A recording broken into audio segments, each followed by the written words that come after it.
नमस्कार साथियों, आज की क्लास में आप सबका स्वागत है। ये क्लास हिंदी से संबंधित सभी परीक्षाओं के लिए है। आज की क्लास में हम हिंदी साहित्य से संबंधित महत्वपूर्ण प्रश्नों पर विस्तृत चर्चा करेंगे।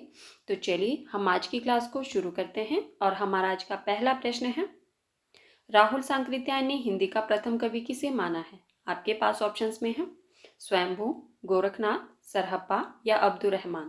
तो इसका सही उत्तर क्या होगा? सभी लोग अपना उत्तर कमेंट बॉक्स में अवश्य दें।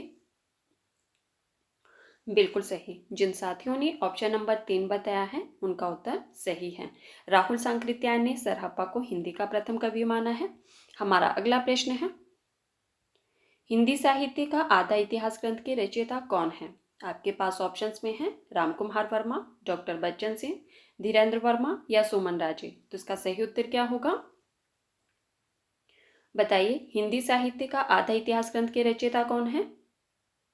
बिल्कुल सही। जिन साथियों ने ऑप्शन नंबर 4 बताया है उनका उत्तर सही है। किसका ग्रंथ है ये? सुमन राजे का ग्रंथ है, 2003 ईस्वी का। हिंदी साहित्य का आधा इतिहास सुमन राजे जी का ग्रंथ है, 2003 ईस्वी का।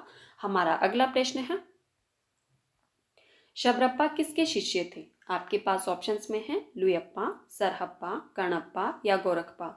तो इसका सही उत्तर क्या होगा? बताइए, शबरप्पा किसके शिष्य थे?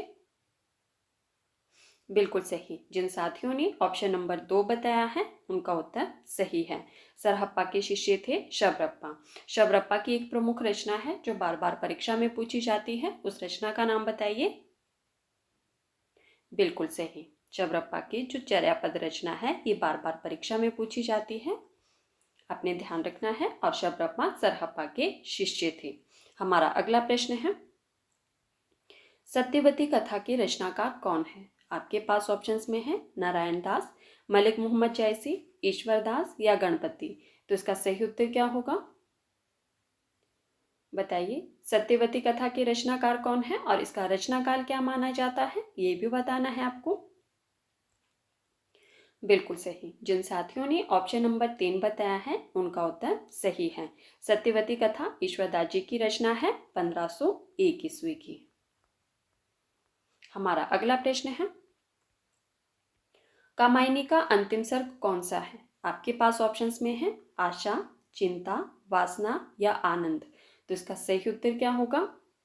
पहले आप लोग मुझे ये बताइए कि कामायनी किसकी रचना है और इसमें कुल कितने सर्ग हैं? बिल्कुल सही। कामायनी की रचनाकार कौन है? जयशंकर प्रसाद जी हैं। इसमें कुल कितने सर्ग हैं? 15 सर्ग हैं। चलिए अब बताइए कि इसका अंतिम सर्ग कौन सा माना जाता है? बिल्कुल सही। जिन साथियों ने ऑप्शन नंबर 4 बताया है उनका उत्तर सही है। कामायनी का अंतिम स्वर कौन सा है? आनंद। और कई बार परीक्षा में ये प्रश्न भी पूछा जाता है कि कामायनी का प्रथम स्वर कौन सा है? बताइए, प्रथम स्वर का नाम भी बताइए। बिल्कुल सही। प्रथम स्वर कौन सा है? चिंता। और अंतिम सर्ग है आनंद। हमारा अगला प्रश्न है, वर्ण रत्नाकर किस प्रकार का ग्रंथ है? आपके पास ऑप्शंस में है चंपू काव्य, खंड काव्य, व्याकरण या गद्य काव्य। तो इसका सही उत्तर क्या होगा? बताइए, वर्ण रत्नाकर किस प्रकार का ग्रंथ है और इसके रचनाकार कौन है, उनका नाम भी बताना है आपको। बिल्कुल सही। तो जिन साथियों ने ऑप्शन नंबर 4 बताया है उनका उत्तर सही है। वर्ण रत्नाकर गद्य काव्य है और इसके रचनाकार कौन है? बिल्कुल सही। ज्योतिरिश्वर ठाकुर जी की रचना है ये। हमारा अगला प्रश्न है, जैनेन्द्र का पहला कहानी संग्रह कब प्रकाशित हुआ? आपके पास ऑप्शंस में है 1929 ईस्वी, 1934 ईस्वी, 1937 ईस्वी या 1939 ईस्वी। तो इसका सही उत्तर क्या होगा? बताइए, जैनेन्द्र कुमार जी का पहला कहानी संग्रह कब प्रकाशित हुआ था और किस नाम से प्रकाशित हुआ था, ये भी बताना है आपको। बिल्कुल सही। जिन साथियों ने ऑप्शन नंबर 1 बताया है उनका उत्तर सही है। कब प्रकाशित हुआ था? 1929 ईस्वी में। और किस नाम से प्रकाशित हुआ था? बिल्कुल सही, फांसी नाम से प्रकाशित हुआ था। ठीक है। हमारा अगला प्रश्न है,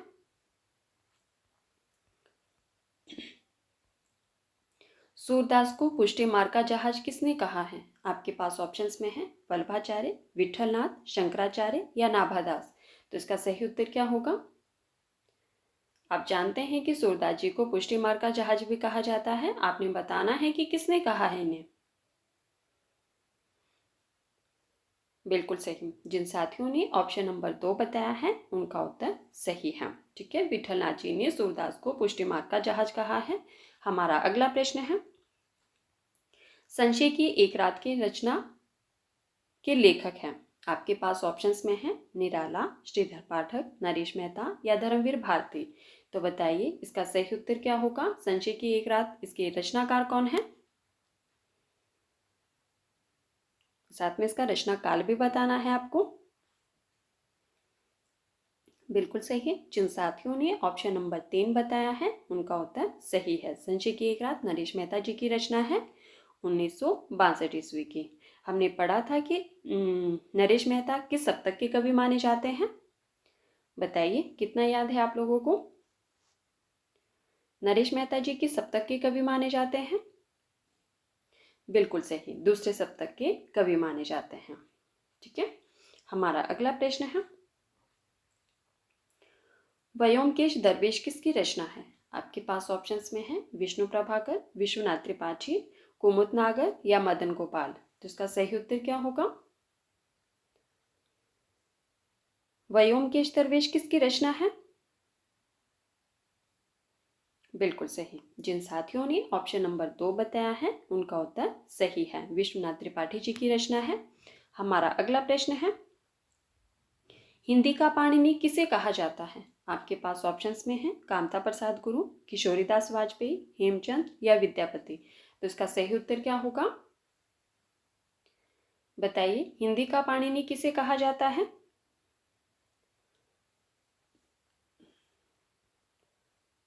बिल्कुल सही। जिन साथियों ने ऑप्शन नंबर 2 बताया है उनका उत्तर सही है।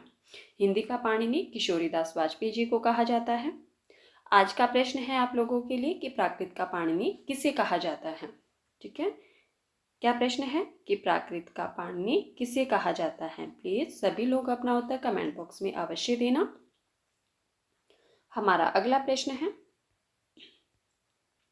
जयशंकर प्रसाद का प्रथम नाटक है। आपके पास ऑप्शंस में है अजातशत्रु, सज्जन, स्कंदगुप्त या चंद्रगुप्त।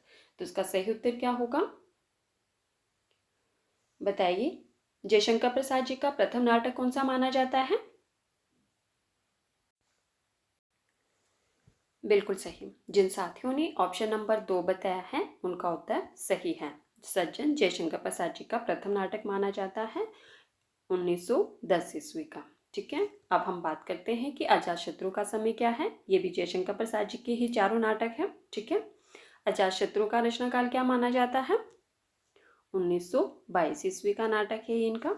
और स्कंदगुप्त, शाबाश, 1928 ईस्वी का है। और चंद्रगुप्त 1931 ईस्वी का नाटक है जयशंकर प्रसाद जी का। तो हमारा सही उत्तर है ऑप्शन नंबर 2।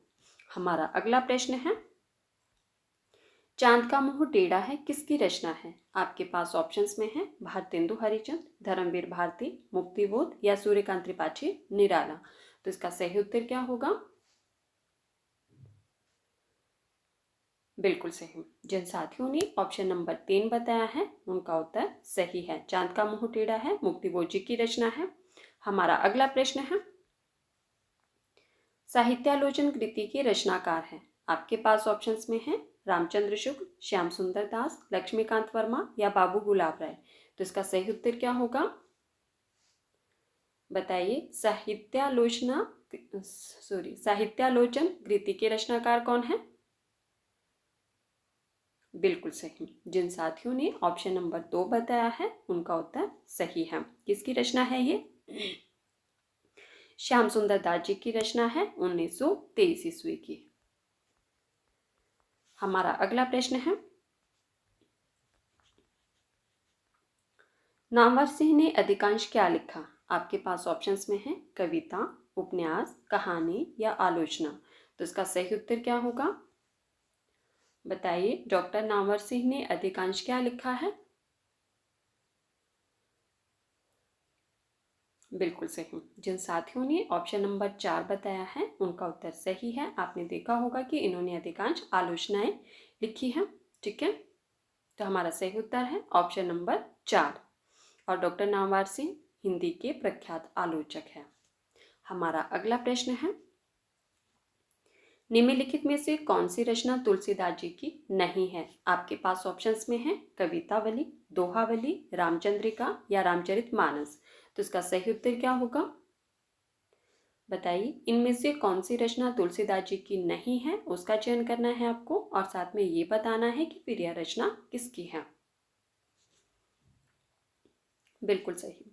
जिन साथियों ने ऑप्शन नंबर 3 बताया है उनका उत्तर सही है। रामचंद्रिका तुलसीदास जी की रचना नहीं है। किसकी रचना है ये? केशवदास जी की रचना है। और इसका रचनाकाल क्या माना जाता है? बिल्कुल सही, 1601 ईस्वी की रचना है रामचंद्रिका केशवदास जी की। बाकी ये तीनों रचनाएं किसकी हैं? तुलसीदास जी की। हमारा अगला प्रश्न है, एक कहानी यह भी किसकी आत्मकथा है? एक कहानी यह भी जो कि आत्मकथा विधा की रचना है, इसके रचनाकार कौन है? आपके पास ऑप्शंस में है मन्नू भंडारी, कृष्णा सोबती, शिवानी या मृदुला गर्ग। तो इसका सही उत्तर क्या होगा? बिल्कुल सही। जिन साथियों ने ऑप्शन नंबर 1 बताया है उनका उत्तर सही है। एक कहानी यह भी मनु भंडारी जी की आत्मकथा है। हमारा अगला प्रश्न है, अलंकार संप्रदाय के प्रवर्तक माने जाते हैं। आपके पास ऑप्शंस में है भरत मुनि, वामन, भामा या दंडी। तो इसका सही उत्तर क्या होगा? बताइए, अलंकार संप्रदाय के प्रवर्तक कौन माने जाते हैं? बिल्कुल सही। जिन साथियों ने ऑप्शन नंबर 3 बताया है उनका उत्तर सही है। अलंकार संप्रदाय के प्रवर्तक भामह माने जाते हैं।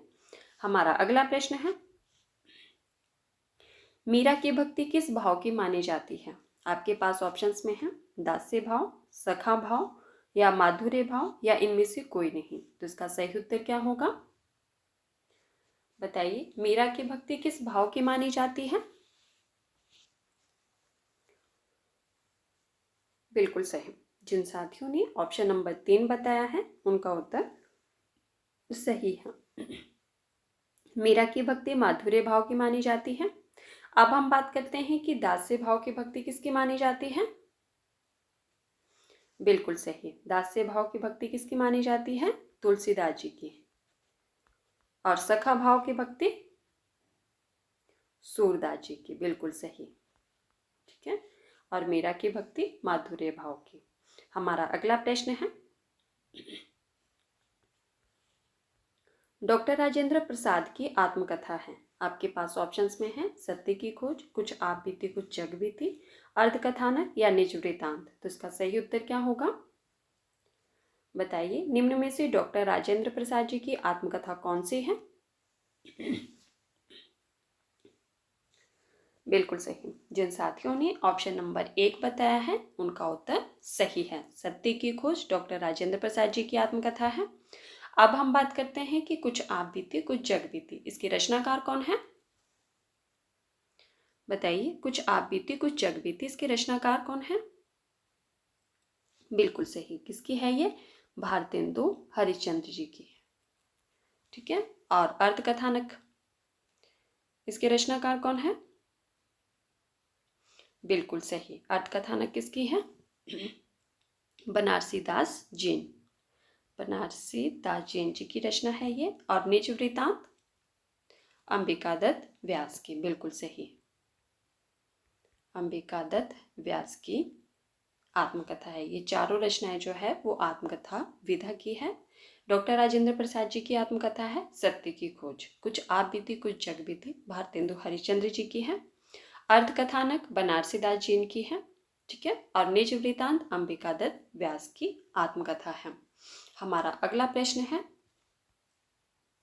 करबला नाटक के रचयिता हैं। आपके पास ऑप्शंस में है भीष्म साहनी, मुंशी प्रेमचंद, जयशंकर प्रसाद या रामकुमार वर्मा।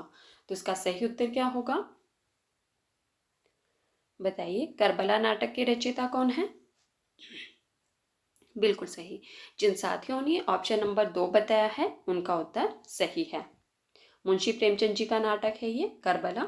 हमारा अगला प्रश्न है, साथियों जिन्होंने अभी तक वीडियो को लाइक नहीं किया है प्लीज़ वीडियो को लाइक कर देना, और जिन्होंने अभी तक वीडियो को शेयर नहीं किया है अगर हो सके तो वीडियो को भी ज़्यादा से ज़्यादा शेयर कर देना। हमारा अगला प्रश्न है, निसाई हिंदू उपन्यास के लेखक है। आपके पास ऑप्शंस में है श्रीनिवास दास, बालकृष्ण भट्ट, राधा कृष्ण दास या राधाचरण गोस्वामी। तो इसका सही उत्तर क्या होगा,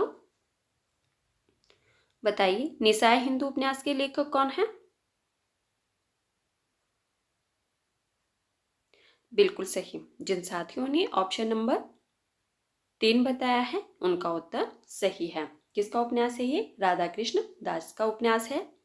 आप जानते हैं कि यह हिंदी का पहला उपन्यास है जिसमें मुस्लिम समाज का चित्रण हुआ है। कई बार परीक्षा में ये प्रश्न भी पूछा जाता है कि उस उपन्यास का नाम बताइए जिसमें मुस्लिम समाज का चित्रण हुआ है।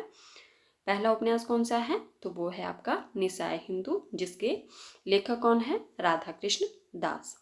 हमारा अगला प्रश्न है, निम्न में से रामधारी सिंह दिनकर का निबंध है। आपके पास ऑप्शंस में है रेती के फूल, अशोक के फूल, तुम चंदन हम पाने या क्षणदा। तो इसका सही उत्तर क्या होगा, बताइए। निम्न में से रामधारी सिंह दिनकर जी का निबंध कौन सा है? बिल्कुल सही। जिन साथियों ने ऑप्शन नंबर 1 बताया है उनका उत्तर सही है। रेती के फूल दिनकर जी का निबंध है 1954 ईस्वी का, ठीक है। और अशोक के फूल, इसके रचयिता कौन है, बताइए। अशोक के फूल के रचनाकार कौन है? सॉरी, बिल्कुल सही, हजारी प्रसाद द्विवेदी का है अशोक के फूल 1948 ईस्वी का। तुम चंदन हम पानी, इसके रचनाकार कौन है, बताइए। तुम चंदन हम पानी, इसके रचनाकार कौन है? बिल्कुल सही, विद्यानिवास मिश्र जी का निबंध है तुम चंदन हम पानी 1957 ईस्वी का। और क्षणदा, बिल्कुल सही, क्षणदा के रचनाकार कौन है? महादेवी वर्मा जी। और 1957 ईस्वी का ही इनका ये निबंध है, ठीक है। रेती के फूल रामधारी सिंह दिनकर जी का निबंध है 1954 ईस्वी का। अशोक के फूल हजारी प्रसाद द्विवेदी जी की रचना है 1948 की। तुम चंदन हम पानी विद्यानिवास मिश्र जी की रचना है 1957 ईस्वी की। और क्षणता महादेवी वर्मा जी की रचना है 1957 ईस्वी की। हमारा अगला प्रश्न है, चंडी चरित्र किसकी रचना है? आपके पास ऑप्शंस में है लाल कवि, गुरु गोविंद सिंह, सूदन या भूषण। तो इसका सही उत्तर क्या होगा, बताइए। चंडी चरित्र किसकी रचना है? बिल्कुल सही। जिन साथियों ने ऑप्शन नंबर 2 बताया है उनका उत्तर सही है, गुरु गोविंद सिंह जी की रचना है चंडी चरित्र। हमारा अगला प्रश्न है, रीतिकाल को श्रृंगार काल किसने कहा है? आपके पास ऑप्शंस में है डॉक्टर गणपति चंद्रगुप्त, त्रिलोचन, विश्वनाथ प्रसाद मिश्र या मिश्र बंधु। तो इसका सही उत्तर क्या होगा, बताइए। रीतिकाल को श्रृंगार काल किसने कहा है? बिल्कुल सही। जिन साथियों ने ऑप्शन नंबर 3 बताया है उनका उत्तर सही है। रीतिकाल को श्रृंगार काल की संज्ञा किसने दी थी? विश्वनाथ प्रसाद मिश्र ने। चलिए अब हम बात करते हैं कि डॉक्टर गणपति चंद्रगुप्त ने रीतिकाल को क्या कहा है। बिल्कुल सही, अपकर्ष काल की संज्ञा किसने दी है रीतिकाल को? डॉक्टर गणपति चंद्रगुप्त ने। और त्रिलोचन ने, बिल्कुल सही, त्रिलोचन जी ने क्या कहा है? अंधकार काल की संज्ञा किसने दी है? कई बार परीक्षा में प्रश्न पूछा जाता है कि रीतिकाल को अंधकार काल की संज्ञा किसने दी है, तो त्रिलोचन ने दी है। और विश्वनाथ प्रसाद मिश्र ने रीतिकाल को श्रृंगार काल कहा है। और मिश्र बंधु ने रीतिकाल को क्या कहा है? अलंकृत काल। बिल्कुल सही, ठीक है। मिश्र बंधु ने क्या कहा है? अलंकृत काल कहा है। तो साथियों ये थे आज के हमारे कुछ महत्वपूर्ण प्रश्न जिस पर हमने चर्चा की। अगर आपको क्लास पसंद आए तो प्लीज़ वीडियो को लाइक कर देना और वीडियो को ज़्यादा से ज़्यादा शेयर भी कर देना। और जो साथी पहली बार चैनल पर आए हैं प्लीज़ चैनल को सब्सक्राइब कर देना, बेल आइकन को प्रेस कर देना ताकि आने वाली हर वीडियो की नोटिफिकेशन सबसे पहले आप तक पहुँचे। और जिन साथियों ने इससे पहले वाली क्लासेस को नहीं देखा है आप चाहे तो प्लेलिस्ट में जाकर देख सकते हैं, ठीक है। धन्यवाद। मिलते हैं अगली क्लास में।